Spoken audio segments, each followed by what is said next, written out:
ancora qui,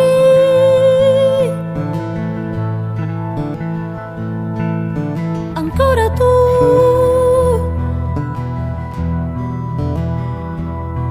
Ora però io so chi sei. Hello, pocket knife community, knife lovers, knife enthusiasts, interested viewers. Holder here. I don't know if it's because I like SOG, or SOG, I should say, and don't want to talk bad about them. This is the third time I've shot this video, and finally I'm posting it. Well, the fact that you're listening to it and watching it means that I did post it, right, for the third time. Yeah, I feel really, I don't know. I like the company. I like their knives and stuff, but you know, I did run into a snag with this knife, and let me just explain to you. I very rarely use this knife. It sits in, I admit, this knife sits in my cabinet, and I have used it for EDC, but this is a big, heavy, beefy, burly, tactical type knife, you know, and it's got all this jimping on it. It's all big and heavy with this big old blade. It's got a serrated blade here, you know, so this is like, you know, this is a heavy duty material. And recently I went to actually flick this thing, and I couldn't, just as I can't now, use the flipper tab. It literally would not go out. I had to actually pull back on the Omega springs here to deploy the blade.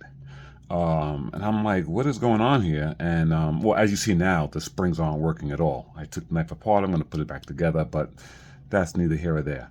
When I went to take out the main pivot, one of the bearings actually fell out. I was like, okay, what's going on here?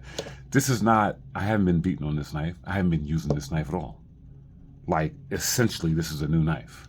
So I'm like, you know, really, what's going on? And so I took the knife apart, took a look at the internals, and this knife is one of those knives that's kind of like a little bit of a nightmare, because you have these scales, you have two screws on the outside of the scales, and you have the pivot, right? In order to remove these scales, you have to remove these screws, right? And the pivot. Once you get the scales off, then it has a steel liner. And then you have to deal with the steel liner, the back spacer, they all have screws. So it's just, you know, and then the Omega spring. So it's not, you know, it's not a cut forward, you know, well, it is cut forward, it's just extensive.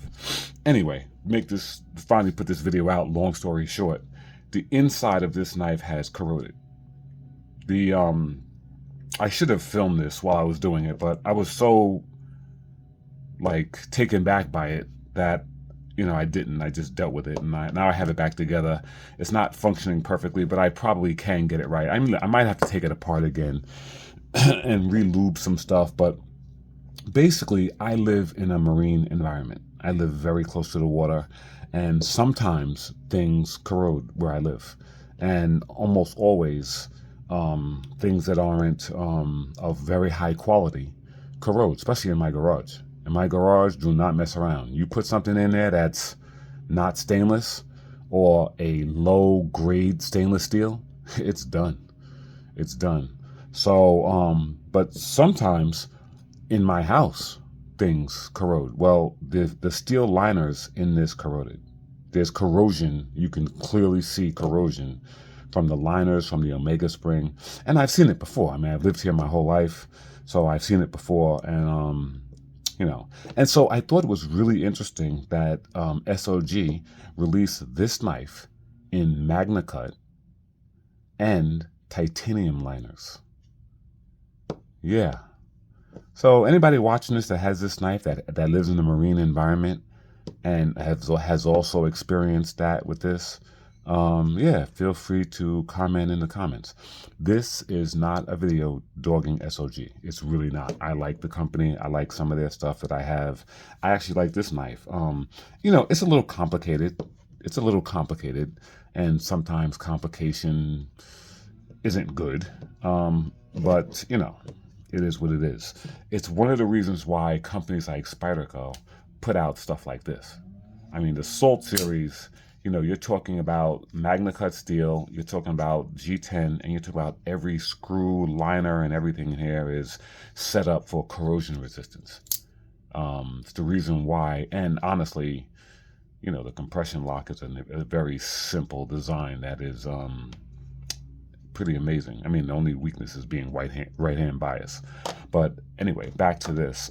Yeah, so that's it. I just wanted to put that out there that it happened to me, and it's just a cautionary, teachable moment for anyone that watches this video that is interested in this knife in the stainless steel version. That's with the S35 VN steel. If you live in a marine environment, it could be problematic. You know, so the knife is great. Just get it in Magna Cut with the titanium liners, and I think you wouldn't have a problem. So anyway, that's all I got. Just wanted to let the community know. All right, thanks.